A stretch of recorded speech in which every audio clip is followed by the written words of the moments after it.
Perlahan-lahan mata Yugis terbuka, tepat di depannya berbaring, ia melihat jam dinding menunjuk ke angka 4. Kamu sudah siuman, nak. Samar-samar suara yang ia kenal menyapanya. Mama peliriknya pelan. Apa yang terjadi? Ia melihat kabel infusan menempel di tangannya dan perban melingkar di kaki dan tangannya. Sisi. Tiba-tiba ingatannya kembali mengarah pada kekasihnya. Sisi mana, Ma? Sisi udah ketemu? Ia hendak beranjak dari tidurnya. Kamu tenang dulu, sayang wah. Nanti kita cari Sisi bareng-bareng. Jadi Sisi belum ketemu, Ma. Mama menggeleng. Melihat itu, Yugis langsung mencabut selang infusan yang ada di tangannya. Sayang, kamu apa-apaan? Mama panik melihat darah keluar dari tangan anaknya. Tapi, dan Kahyuna pun ikut menenangkan seraya menahan tubuh Yugis. Sisi sendirian, Ma, di luar sana. Mama tahu. Nanti kita cari bareng-bareng ya. Tapi kamu harus pulih dulu. Sisi itu lebih penting dari nyawa aku, Ma. Kamu harus tenang. Gimana kamu mau nyari Sisi dengan keadaan kayak gini? Ujar apa? Aku bisa, Pa. Aku gak tahu apa yang bakalan terjadi sama Sisi di luaran sana kalau aku gak bergegas ketemuin dia. Sayang, tenang dulu. Nanti kita bantu cari Sisi dan lapor polisi, ya. Mama terus berusaha menenangkan, kamu harus sembuh dulu. Sisi itu penting buat aku. Ma, lebih penting dari apapun, bahkan lebih penting dari kalian. Yugis, sentak apa? Sejenak Mama membeku mendengar pernyataan anak lakinya itu. Tapi ia secepatnya berusaha menenangkan diri. Ia menoleh pada Kak Yuna dan menyuruhnya segera memanggil dokter. Kenapa? Apa gak terima? Kalian marah? Memang itu kenyataannya. Yugis balas meneriaki ayahnya itu. Plak. Apa menampar Yugis? Hyobo. Jerit Mama. Mama meraba pipi Yugis yang ditampar apa tadi. Tapi Yugis menepisnya. Apa yang ngebuat wanita itu spesial dibanding mama kamu yang mengandung dan membesarkan kamu? Apa terlihat geram? Matanya membulat, meski tak terlihat seperti melotot orang pada umumnya karena matanya yang kecil. Yugis mendengus sinis, membesarkan. Kalian di mana waktu aku sakit? Kalian di mana waktu hari orang tua di sekolah? Rapat orang tua di sekolah. Momen aku jadi juara nasional. Kalian di mana?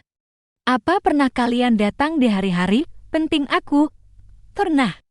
Ia membuat apa terdiam dan Mama tertunduk mulai menangis. Aku dibesarin Eyang, setelah Eyang meninggal, kalian di mana? Bukannya Mama dulu pernah ngajak kamu balik lagi ke Korea? Pekik Mama mengusap air matanya yang tak berhenti mengalir. Tapi kamu, aku emang gak mau, lantas.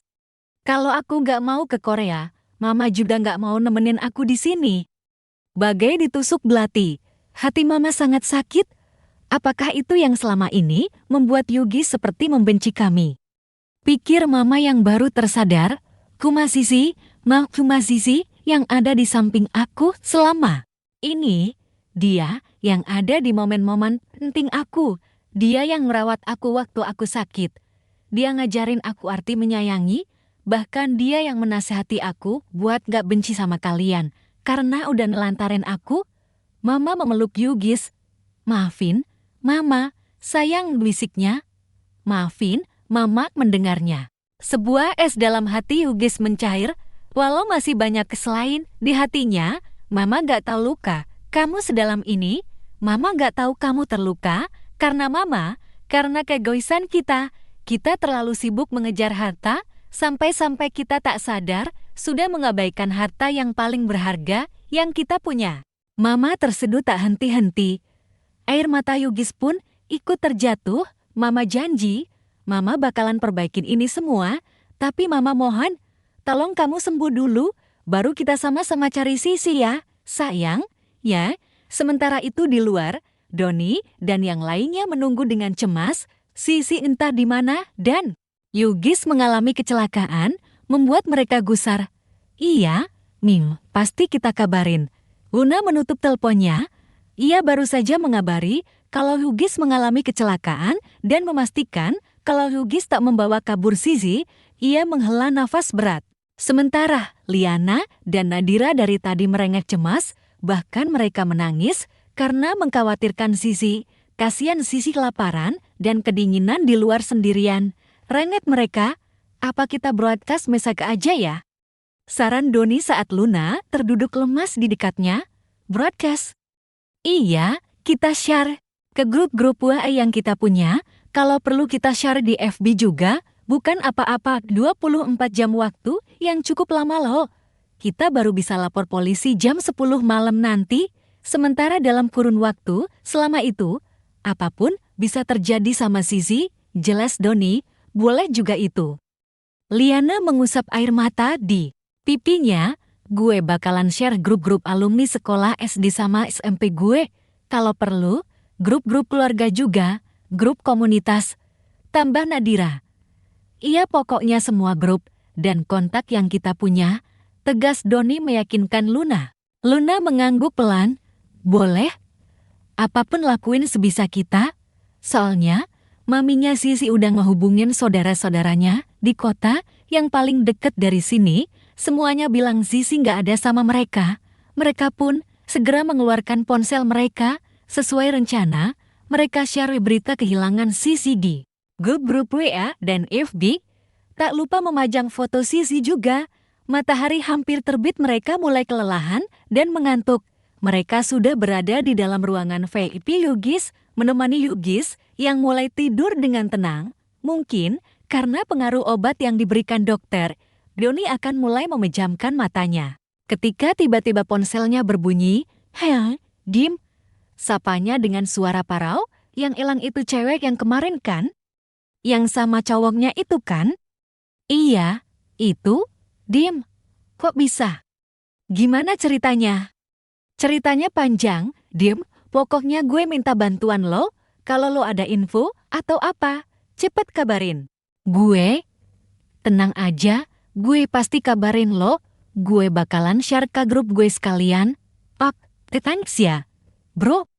Doni menutup teleponnya. Dimas, tanya Luna disertai anggukan Doni.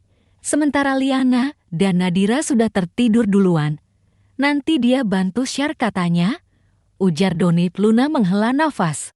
Syukurlah, banyak yang bantu. Biar cepat juga ketemunya. Amin. Mudah-mudahan ini efektif. Doni menguap. Ia mencari posisi yang pas untuk berbaring. Kalian udah mau istirahat ya? Tiba-tiba Kak Yuna datang dengan menentang kresek-kresek berisi kotak-kotak makan. Kak Yuna, Doni kembali mengurungkan niatnya. Sarapan dulu lah. Kalian pasti lapar kan semalaman berjaga? Kak Yuna menaruh kresek-kresek itu di meja. Iya, Kak, nanti kita makan. Ujar Luna. Apa sama Mama pulang dulu? Mau ambil baju ganti sama keperluan Yugis. Kakak juga abis ini mau pulang. Mau mandi dulu. Tolong jagain Yugis ya. Iya, Kak, siap angguk. Doni tak berlama-lama. Kak Yuna pun pergi. Lo gak tidur? Tanya Doni. Luna menggeleng. Gue gak bisa tidur. Gue masih kepikiran Zizi. Semua orang juga kepikiran. Tapi kita harus istirahat. Biar badan kita tetap fit. Emang lo gak capek? Lo kalau mau tidur, ya tidur aja. Atau makan dulu. Terserah, gue nanti aja. Luna meraih ponselnya, berharap ada informasi yang dia dapat. Pok deh. Doni pun memejamkan matanya. Widih, jagoan kita terkapar. Yugis menyunggingkan senyum tipis. Gimana, bro? Udah baik kan? Ya, masih untung dia pakai helm, jaket tebal, celana panjang. Kalau enggak, lukanya gak tahu deh kayak gimana. Doni jadi juru bicara Yugis. Dan untungnya dia atlet taekwondo, jadi dia tahu cara jatuh untuk meminimalisir cedera. Dan yang pasti badannya tahan banting. Gelak tawa pun memenuhi seluruh ruangan. Luna terbangun mendengar suara riuh. Dilihatnya anak-anak taekwondo lengkap dengan pelatih mereka sudah berkerumun di ranjang Yugis. Ia celingukan mencari teman-temannya. Ia ketiduran karena terlalu lelah menunggu. Kabar kepulangan Zizi sampai-sampai ia tak sadar sudah ditinggalkan teman-temannya. Ia segera meraih ponsel yang sedari tadi tak jauh darinya. Kalian di mana? Sento Liana, ia mengucek matanya sambil menunggu balasan dan membenarkan posisi duduknya. Sorry, kita balik dulu, abis mandi, nanti. Kita ke situ lagi, kenapa lo nggak bangunin gue? Tadi kita kasihan ngeliat lo tidur pules, Doni bilang, lo nggak bisa tidur tadinya ya udah, gue juga mau balik dulu, mumpung Yugis ada temen-temennya. Oh, nanti kalau mau ke situ lagi, kabarin ya, sip. Luna menguap, Sisi hilang ya, Gis? Tanya salah satu di antara teman Yugis yang mencenguk itu. Iya, jawab Doni, seketika suasana berubah, kok bisa? Kapan kejadiannya? Belum 24 jam, jadi kita nggak bisa lapor polisi. Jawab Doni lagi, kronologisnya gimana emang? Doni terlihat bingung, ia melirik Yugis yang masih terdiam. Ngangge, pokoknya panjang deh ceritanya, yang jelas teman-temannya nggak ada yang tahu, saudara-saudaranya juga udah dihubungin, Zizi nggak ada sama mereka. Kalau kalian kebetulan lihat, tolong kabarin kita ya, atau tahan dulu dianya. Iya tak, mungkin cerita ke mereka kalau Sisi kabur karena ketahuan pacaran dengan Yugis, itu harus didiskusikan dengan Yugis terlebih dahulu, karena itu sifatnya privat Sementara Yugis hanya diam saja, jadi ia hanya bisa menjawab yang ia tahu. Apa Sisi punya musuh? Tanya teman Yugis yang lain. Itu membuat Doni, Yugis, dan Luna seperti tersadar. Mereka saling berpandangan. Biura, Nil, bangun, Wowi. Sisi terperanjat dari tidurnya, tubuhnya basah kuyup. Mika. Betapa kagetnya, ia mendapati Mika berdiri di depannya sambil memegangi ember. Lalu ia tersadar tangannya terikat ke belakang, dan kakinya pun terikat apa-apaan ini. Paniknya, ia melihat sekeliling ruangan kecil yang seperti kamar, tapi berukuran sangat kecil itu, ia terduduk di kasur butut yang sudah usang. Tembok kamar yang lapuk dan penuh coretan tak jelas. Lantai kamar yang kotor bercampur dengan cipratan air yang tadi Mika hantamkan padanya. Dan langit-langit kamar yang dipenuhi sarang laba-laba. Tiba-tiba Mika tertawa lepas. Gue jadi ingat kejadian waktu di kantin. Lo siram kepala gue dengan jus. Lo tahu berapa lama gue nahan pengen balas perbuatan lo sama gue itu? Gue nunggu momen ini udah lama banget. Ia tertawa lagi, dan akhirnya kesampaian, gue puas banget. Ia terus tertawa, basah kuyup. Ledeknya sambil menunjuk Zizi, sementara Zizi masih tak mengerti apa yang terjadi. Tiba-tiba ada yang menarik tangan Mika. Lo apain dia? Justin. Sisi lalu teringat kejadian tadi malam saat ia keluar dari rumahnya, lalu di tengah perjalanannya, ia bertemu dengan Justin. Ia masuk ke mobil Justin, lalu Justin memberinya minum untuk menenangkannya. Kemudian ia tak ingat lagi apa yang terjadi selanjutnya sampai ia dibangunkan oleh Mika dengan disiram air. Mika mengerang kesakitan dan menepis tangan Justin dari lengannya. Apalagi, gue cuma bangunin dia. Ya nggak gitu caranya. Justin terlihat marah. Apaan sih lo? Nggak asik. Mika membanting ember di tangannya, lalu pergi. Justin segera menghampiri Zizi. Lo nggak apa-apa. Apa-apaan nih? Jus? Sisi menggeliat berharap ikatannya lepas. SST, lo tenang dulu ya, ganti dulu bajunya ya. Justin hendak melepas jaket Zizi. Lo gila ya? Hardik Zizi, gue bisa ganti sendiri. Lepasin iketan gue. Justin terdiam sejenak seperti menahan amarah. Tiba-tiba ia memegang rahang Zizi dengan kuat sampai Zizi kesakitan dan sedikit takut. Matanya memancarkan kemarahan. Gue emang gila. Gue udah gila gara-gara lo tahu? Saya sakit, pekik Zizi seperti tercekik. Justin melepaskan rahang Zizi setengah membantingnya. Melaa, teriaknya kemudian. Tak lama seseorang datang, seorang wanita bertubuh berisi berpenampilan maskulin ditunjang dengan rambutnya yang pendek masuk ke dalam kamar. Gantiin baju dia, terus bersihin semuanya, ujar Justin seraya berlalu pergi. Ada kemungkinan gak sih Zizi diculik? Celetuk Liana. Semua tampak terdiam. Yogis di ranjangnya dan Doni berdiri di sebelahnya, sementara Luna dan Nadira duduk di sofa, dan Liana sendiri sedang berdiri memandang ke arah luar jendela. Siapa yang mau culik Sisi? Kan bukannya udah jelas kata. Maminya di CCTV dia pergi dengan kemauannya sendiri. Lagi pula di laptopnya hanya ada riwayat dia email ke Yogis doan. Doni meragukan, tapi kalau dipikir-pikir, musuh kita emang banyak sih. Celetuk Nadira tanpa beban, kita nggak boleh nuduh sembarangan, kita juga nggak punya bukti kalau Sisi diculik. Tukas Luna, tapi coba lo pikir, Sisi mau pergi kemana? Dia nggak ada ngabarin kita, ujar Liana. Okelah, anggap aja dia nggak mau datengin kita, karena orang pertama yang dikontak maminya pas dia hilang pasti kita. Tapi gimana dengan Yogis? Kenapa dia nggak datengin Yogis? Ini jadi tanda tanya besar. Doni melirik Yogis, lo ada kepikiran tempat yang kemungkinan bisa dia datengin nggak di saat galau? Yogis menggeleng pelan sambil mengingat-ingat. Setahu gue, kalau dia lagi ada masalah sama nyokapnya, dia pasti datengin gue. Karena begitulah sebaliknya, kalau gue lagi ada masalah, orang yang pertama gue cari pasti dia. Luna menghela nafas berat lalu menutup mukanya. Ia sudah tidak bisa berpikir apa-apa lagi. Nadira mengusap-usap punggungnya mencoba menenangkan. Mau gak mau, kita serahin semuanya ke polisi. Doni pasrah. Enggak, sergah Luna, kita nggak bisa berdiam diri gini aja. Masih lama perjalanan sampai malam, sampai kita bisa ngelapor ke polisi. Apapun bisa terjadi sama dia. Selama itu, perasaan gue nggak tenang kalau belum dengar kabar dari Sisi. Ya terus kita bisa apa? Sebenarnya Doni juga cemas, tapi apa yang bisa dia perbuat? Otaknya sudah mentok, apapun. Asal jangan dim aja. Luna emosional. Nadira mencoba menenangkan Luna. SSTTT, kita harus tenang. Lun, kita semua khawatir sama Sisi. Tapi kita juga harus berkepala dingin, agar sama-sama punya cara buat nemuin Sisi. Luna membantingkan punggungnya di sandaran sofa, hening sejenak sampai tiba-tiba ponsel Doni berbunyi. Don, gue ngeliat cewek itu semalam. Suara Roan di ujung telepon tiba-tiba mengagetkan Doni.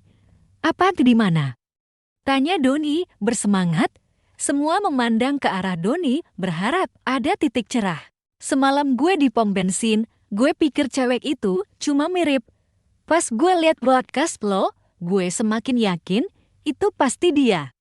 Doni melihat ke arah teman-temannya, memancarkan wajah yang cerah, seolah menggambarkan harapan baru. Dia langsung menyalakan speaker teleponnya.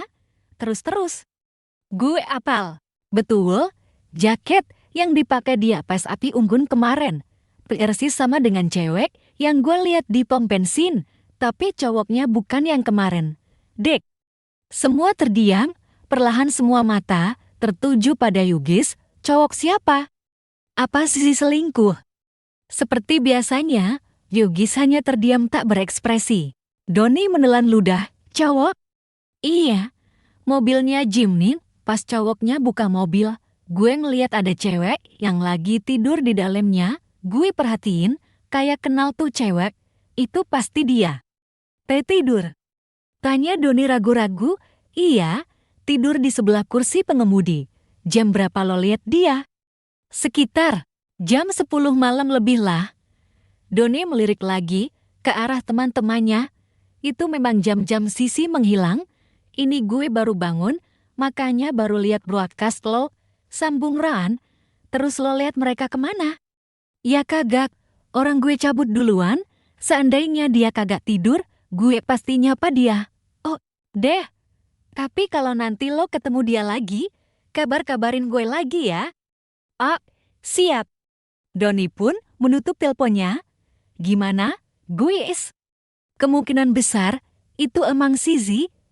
Tapi siapa cowok itu? Gumam Liana sambil kembali melirik Yogis. 3 orang anak laki-laki berlari ketakutan seperti telah melihat hantu. Mereka baru berhenti di sebuah warung yang kebetulan ada abang dari salah satu anak tersebut yang tengah nongkrong bersama teman-temannya.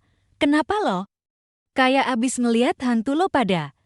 Tanya Dimas yang kebetulan adalah abang. Salah satu dari mereka. Iya, Bang, jawab anak yang bernama Dian. Di rumah kosong di kebun sono itu ada suara orang jerat-jerit. Dimas kaget, lo pada udah gila apa? Ngapain main-main sampai ke sono? Itu perkebunan udah lama ditinggalin pemiliknya. Kalau emak lo atau lo pergi ke sono, digorok leher lo semua. Pantesan kalian denger yang jerat-jerit, setan pasti itu. Ujar Lodi menakut-nakuti. Ketiga anak berusia 9 tahunan itu saling melirik satu sama lain, lalu bergidik ketakutan. Udah pada balik sono. Usir Dimas Raya meletakkan ponselnya di atas meja. Lain kali, Man jangan jauh-jauh. Jajan, Bang Hip pinta Dion sambil nyengir. Emang gue bapak lo? Sergah Doni, udah sono balik. Dion manyun. Sebelum pergi, ia melirik ponsel abangnya itu cewek lo ya? Bang, Dimas memang sedang memperlihatkan foto Sisi pada teman-teman kampungnya. Siapa tahu di antara mereka ada yang melihat Sisi. Kepo lo, ketus Dimas. Dion menjulurkan lidahnya, lalu pergi diikuti teman-temannya. Emang hantu punya mobil ya? Tanya Torik temannya Dion sambil berjalan pulang. Dion dan Fajar mengangkat bahu mereka.